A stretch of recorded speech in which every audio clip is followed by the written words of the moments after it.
Esas son las perspectivas a nivel macro. Veamos ahora las perspectivas a nivel micro. Primero, la interacción simbólica. Interacción simbólica. George Herbert Mead formuló esta perspectiva, un conjunto de afirmaciones que guían al pensamiento y la investigación para explicar los elementos de relaciones sociales a nivel micro.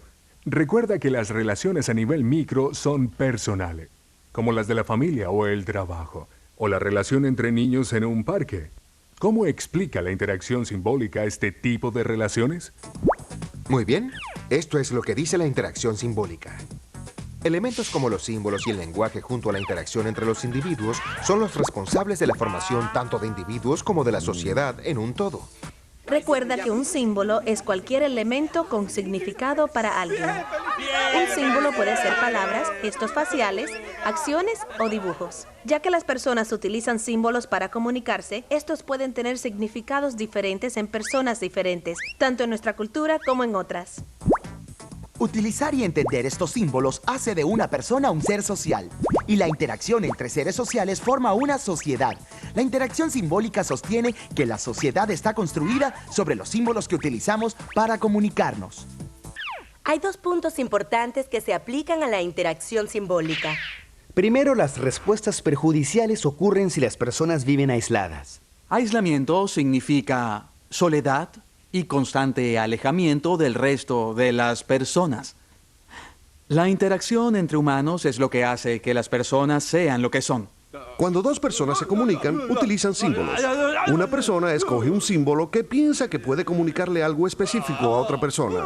Luego utiliza el mismo símbolo para comunicarle algo a otra persona. Sin embargo, estas personas pueden no estar interpretando el mismo significado para ese símbolo. Todo depende de las experiencias que estén atadas a ese símbolo y por ende, cómo es comprendido. Comunicación a través de símbolos.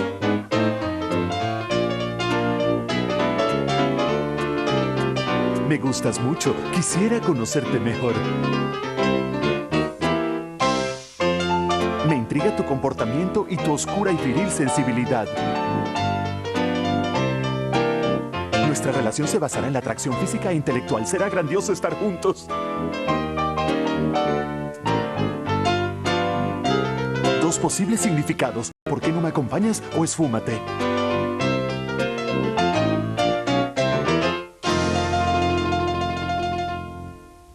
La interacción simbólica ve a los sistemas sociales como el producto de los significados que la gente otorga, ¿verdad? Ya te lo hemos mostrado. Añadamos ahora esto. La interacción simbólica se concentra en los símbolos que utilizan los individuos en sus interacciones sociales. La perspectiva de la interacción simbólica se pregunta: ¿cómo las personas le dan sentido a su mundo, influencian a otras y se definen a sí mismas? En la perspectiva de la interacción simbólica, las personas interpretan su experiencia a través de la interacción diaria con otros. Al examinar los símbolos que se utilizan en la interacción social, se puede entender mejor el cómo y el porqué de la interacción social. Hecho social. Los hechos sociales son las características personales de cada grupo. Un individuo no posee estas características por sí mismo, solo las posee cuando es parte de un grupo.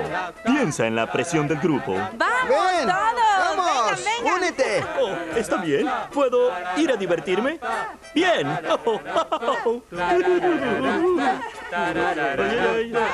Imagina que tienes una hermosa amiga que trabaja en Humo Líquido, la mejor cafetería de la costa este. Ambos son inseparables porque se llevan muy bien. Un día la visitas en el café y te das cuenta de que actúa muy distinto con sus compañeros de trabajo. De hecho, experimenta un cambio de 180 grados contigo y actúa como sus compañeros, superficial y pedante. Por algo todos dicen que este café es el mejor lugar para trabajar. Pero de moda o no, la forma en la que ella actúa en este ambiente no es nada divertida. ¿Por qué actúa así? Veamos los hechos sociales. Primero, tu amiga pertenece a un grupo social de mucho respeto. Segundo, las relaciones entre el grupo son fuertes y exclusivas. Y tercero, existen expectativas grupales de cómo tratar a extraños. El resultado es que tu amiga actúa según su membresía en el grupo y no según su amistad. Observa que los hechos sociales no son características individuales, sino grupales.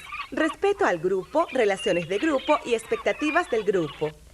Los hechos sociales del grupo laboral que influencian a tu amiga son el elitismo y la solidaridad grupal. Quizás tu amiga no sea elitesca al estar contigo, pero cuando está en este grupo, su comportamiento cambia y se convierte en la reina de Java. Análisis cultural. Podemos entender las culturas a través de las culturas materiales. ¿Cómo? ¿Por qué?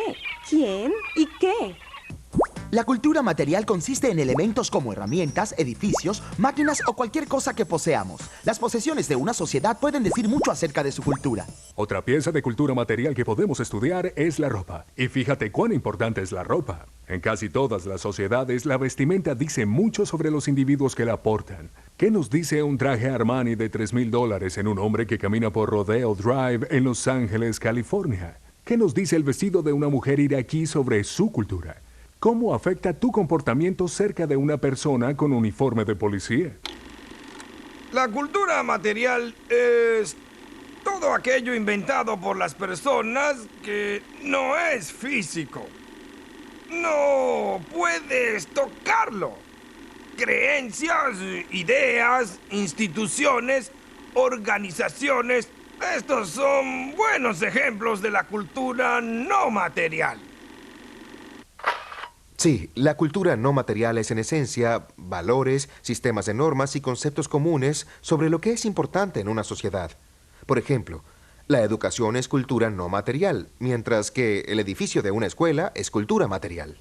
La cristiandad es cultura no material, pero el edificio de la iglesia es cultura material.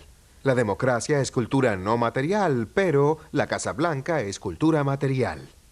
La libertad de expresión es cultura no material, mientras que el periódico y la televisión son cultura material. ¿Comprendes? Culturas universales son los ideales que tienen en común varias culturas. Por ejemplo, el lenguaje, el trabajo, la familia, la belleza. Pero cada uno de estos universos son vistos de manera distinta por cada cultura. Como dijimos, la belleza es un ejemplo de una cultura universal. Pero lo que para una cultura es hermoso, puede no serlo para otra. La comida, por ejemplo. Creo que he perdido el apetito. Las culturas universales son útiles para comparar dos o más culturas, ¿verdad? Las variables culturales también son de gran ayuda. La variable cultural es un concepto que sostiene que no todas las características culturales son iguales. No todas las culturas universales son tan importantes en una cultura como en otra. Un ejemplo de variable cultural es el gran valor que los esquimales le dan al abrigo, que el dado por los indígenas de un bosque amazónico. O como el mostrar el cuerpo femenino tanto en la playa como en la publicidad. Es aceptable en ciertos países europeos. Mientras que en Arabia Saudita el cuerpo femenino es valorado como el aspecto más secreto y discreto de la mujer. Mostrar públicamente el cuerpo femenino es considerado una ofensa y un sacrilegio. Cuando se estudia otra cultura, es de esperar que culturas diferentes hagan las cosas de forma distinta. Nada asombroso, ¿verdad? No puedes entender una cultura si la analizas a través de tus propios estándares culturales. Este concepto, conocido como relativismo cultural, significa que debes analizar una cultura a través de sus estándares, no los tuyos.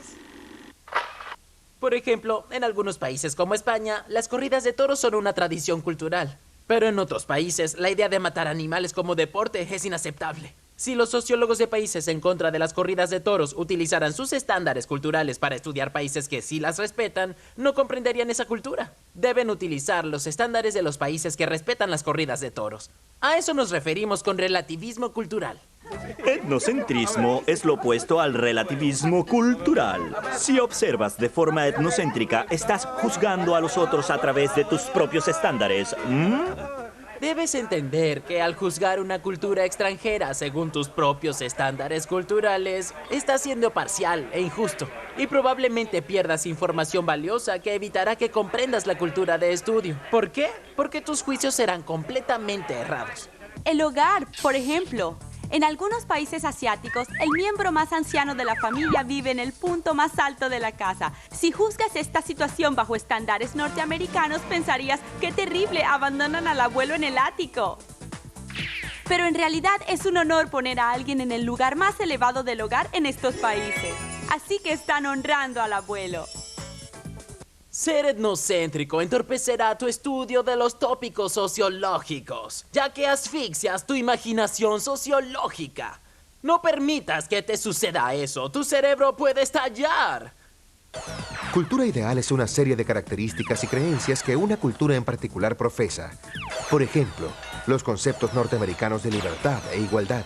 La cultura real no es la isla de la fantasía o tu país ideal. No todos tenemos las mismas oportunidades. La cultura real es mucho más que las utopías de la isla de la fantasía. La cultura real es un conjunto de creencias y comportamientos que realmente operan en una cultura particular. Las normas son reglas que la sociedad impone para actuar ante diferentes situaciones. Están tan internalizadas que no solemos percatarnos de acatar la norma, porque es muy normal. Existen 3 tipos de normas: costumbres, valores y leyes, sí. Y hemos aprendido mucho acerca de ellas. La costumbre es una norma popularmente aceptada que al romperse ofende a los miembros de la sociedad. He aprendido que soplar las velas del pastel de cumpleaños de otra persona es inaceptable. Los valores son ideas generales que la sociedad considera como buenas o malas. Por ejemplo, un valor muy importante es compartir. Sí, bien.